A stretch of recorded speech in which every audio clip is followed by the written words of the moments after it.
What's new, crew? If you're new, my name is Cassandra. Today we are talking about if I, after 10 years, am going to stop once a month grocery shopping. For the last 30 days, my husband and myself have been eating carnivore, and just kind of naturally we have 5 kids, but 4 of them are eating. One is not old enough to be eating yet. Have also just kind of naturally fallen into the carnivore thing. Of course, they're still eating their snacks if they want, and fruits and vegetables, because we still have them here. That being said, once a month grocery shopping seems a little bit not unrealistic for us. I think you can definitely still eat carnivore and shop once a month. 100% that's possible. I just think that because our diet has changed so much, because normally we homestead, so we try to grow as much and produce as much as we can for our family food wise. That means putting in a garden every year, lots of vegetables, things like that. We put in a permaculture orchard, so we have lots of fruit. That being said, we're not going to stop eating those things, I don't think, long term, at least for most of us in our household, especially for our kids. But the last 30 days, and I would say even for the couple months before that, we've really changed how we've been cooking. We have been eating a lot less casseroles, a lot less like big meals with smaller amounts of meat. And my husband and I both grew up below the poverty line, so a lot of our meals were a lot more carbs, and that's just how we grew up eating. So that's kind of how we've cooked as well. A lot of like budget friendly, you know, casseroles and things like that, lots of like pastas and whatnot. That being said, I would say over the last couple of months we've really changed that. We've been eating a lot more like whole proteins and smaller amounts of sides, a lot less carbs. We've been trying to like pull back on, and then over the last 30 days we've 100% done carnivore. And I just think that with this season of life, I might change my grocery shopping strategy just a little bit. Over the last 30 days we've always shopped at like small mom and pop shops. We have some like Mennonite stores and Amish stores around us, but I've always said like I'm gonna stop buying Walmart bread, and I'm gonna buy all my bread from the Amish. But I have one child who really doesn't like the Amish bread. So I've always still bought Walmart bread. That's just an example of things, but even like things like they just have so much stuff, and I feel like I'm not taking advantage of it, even though I've really wanted to take advantage of it. And I feel like heading into November, I definitely want to make that change. We have so many Homestead shops and things. My husband basically once a week over the last 30 days have traveled to a town or two over to basically like a butcher meat market. They have basically everything you could ever want. They sell things like as far from kangaroo and alligator all the way to like, you know, chicken, bison, prime rib, steaks, summer sausage, whole cheeses, all those things. We live in Wisconsin, so we are lucky to have really good high quality cheeses here. And like if we can make a couple extra stops and get some really high quality ingredients locally to us, it feels silly to be buying them from Aldi or Walmart. And I feel like we're just hitting that stage of life where we're really digging into ingredients and the things that we're eating, all the added sugars and things like that we really have paid attention to really strictly over the last 30 days. But it's a learning process, right? It starts, you know, you start at point A and you work your way all the way to Z, and you're figuring everything out in between there in different steps and stages.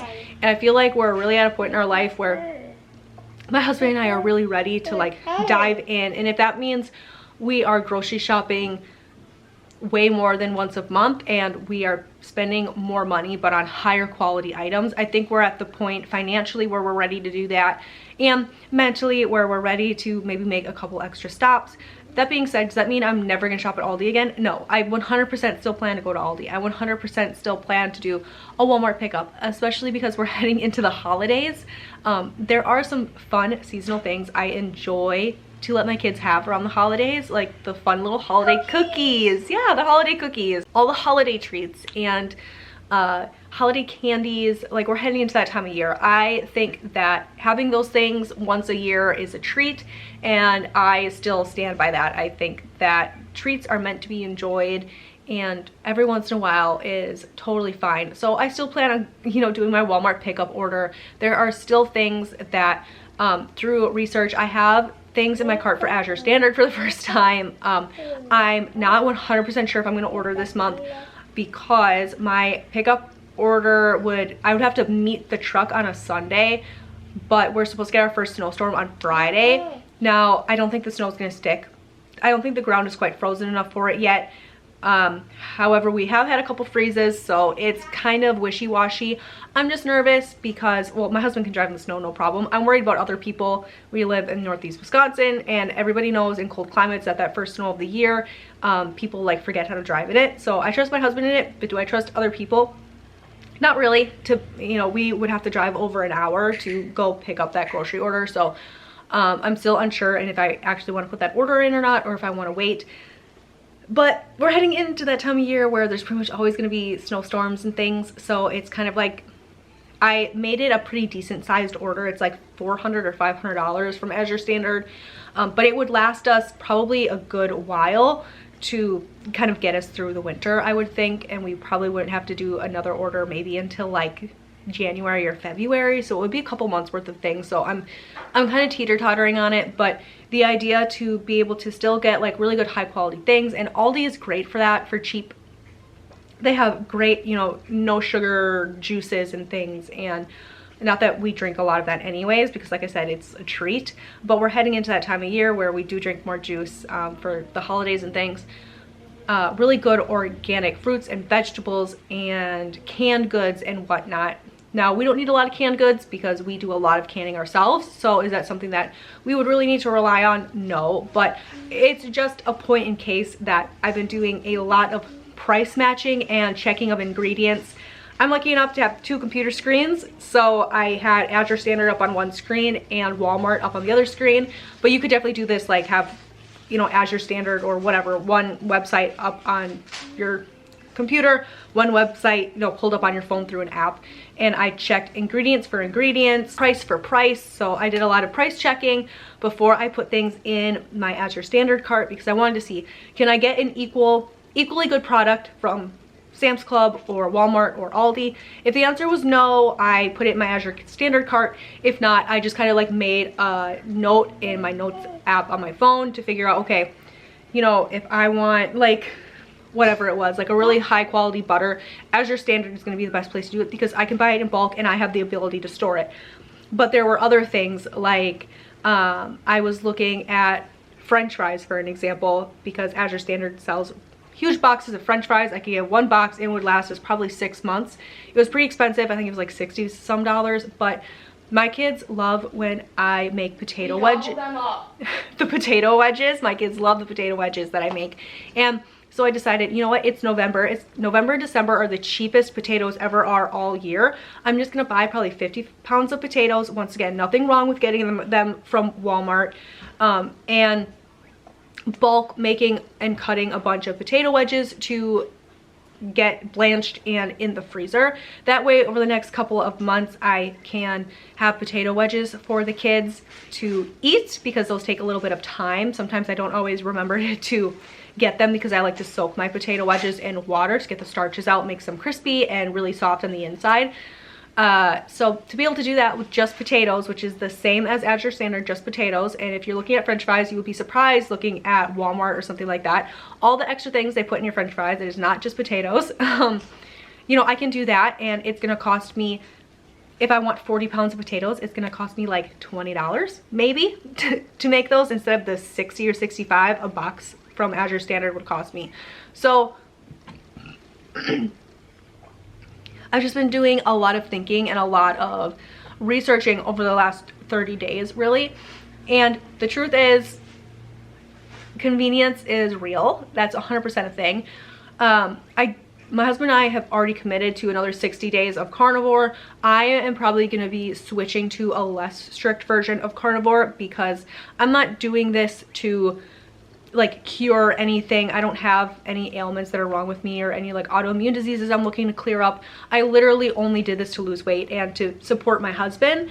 That being said, I think I'm personally okay to add things in like berries and small amounts of fruits like oranges and apples and things, but for our kids who 100% are still eating their carbs and things, I'm just at the point where I'm ready to make sure that if we are eating tortillas and breads and pastas and things, it's a really high quality product. It's not something that's going to be full of extra ingredients. We're really trying to focus on sugar and seed oils. We've been doing a ton of research on that. Everyone knows those things are bad for you. It's a fact at this point. But unfortunately, those things are in everything. So it's exciting to be able to rely on a source like Azure Standard, where a lot of the times there's no sugar added. There's very few seed oils. I think I have in my cart some like 4 or 5 ingredient tortillas. They have they do have sunflower oil in them, which I'm not super thrilled about, but they are as clean as a tortilla as I can get purchasing from somewhere. If I wanted a cleaner tortilla, I would have to make it myself.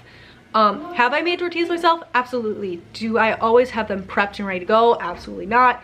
So once again, it's one of those convenience things where if you are going to be wanting convenience and not making them yourself, you're going to have to make some sacrifices. But it's also going back to one of those things where sometimes it's just baby steps, and you have to be able to make those baby steps and figure out where you want a really clean product and where are some things that you're willing to maybe wait on because you have to financially. Unfortunately, we all know that eating real ingredients and organic and all those things are somehow more expensive in the States. Sometimes it is a process just because you need to figure out where you can get things the cheapest. That being said, I think everybody reacts differently to all different types of things, whether that be the gluten or dairy and things, or just the way that those products are handled, being sprays, pesticides.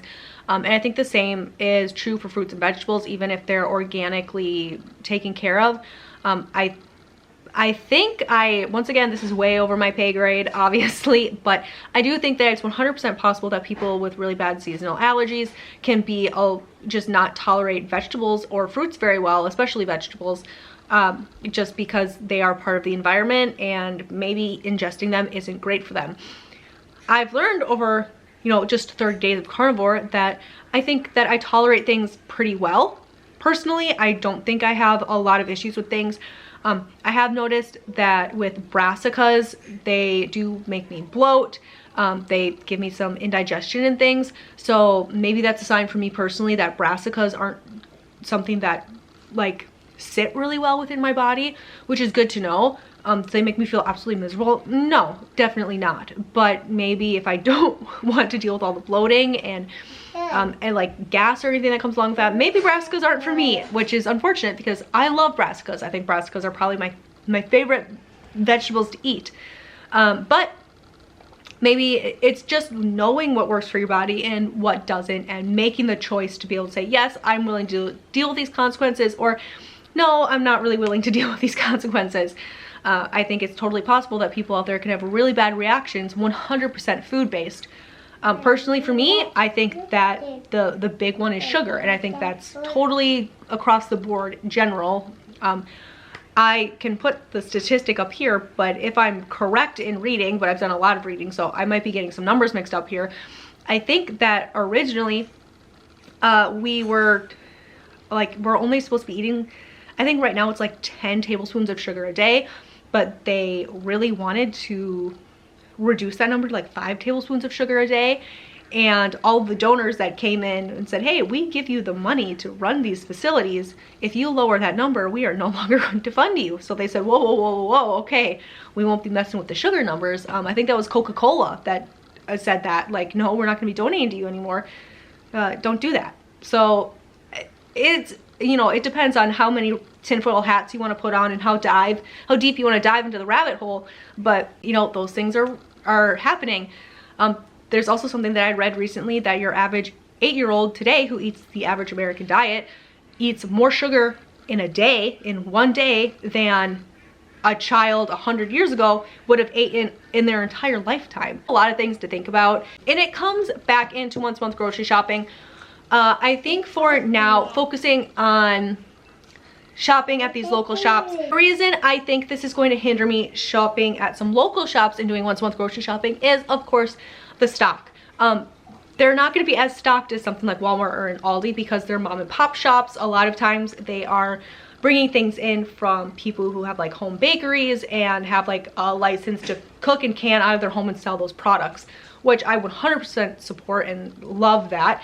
That being said, they're just not gonna have the stock for me to go in as a family of 7, and I don't want to clear the shelves of anything. So the reality of me saying I want to shop at these local mom and pop shops and I want to do once a month grocery shopping, I think is unrealistic. I 100% think I can do it in my pantry items and things, but there are some things like when you're buying real cheese, real lunch meat. We have a Amish shop where they have a deli.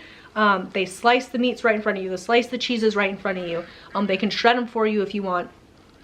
All those things, because they're real and they're not, you know, coated in wax and things, they're not going to last as long in the fridge. That's just how that works. So that's just kind of my thinking over the last couple days. Do I think I'm still once a month grocery shopping? For sure. But do I think I'm also going to add in weekly shopping at different shops? 100% for things like I've mentioned, whether that be deli meats and cheeses, getting away from the preservatives in those, because I think I read somewhere that lunch meat is like one of the highest causing things for cancer, just because of all the things they put in lunch meat. Once again, if it's true, I don't know, because it's way over my head, all the science on it. But if you read it and you can easily change it by making some changes on where you shop and what you're buying, I think it would be silly not to. So does that mean I'm always gonna buy these things and be super clean for the rest of my life? Probably not, because I do also believe in convenience. But I think making a switch most of the time is better than not making the switch at all. So that's kind of where I'm sitting on that. A lot of people wanted to have an update on carnivore. I filmed that video today earlier on my 30 days of carnivore. If you want to see that, that video should already be up. I'll link that one down below. But heading into once a month grocery shopping, that's kind of my thoughts for this month. Things are definitely going to change, at least for the next couple of months, until we figure some things out. So thank you guys so much for taking time out of your day to hang out with me and talk about groceries and putting on your tinfoil hat for a little bit maybe. And I will catch you guys in another one. Bye.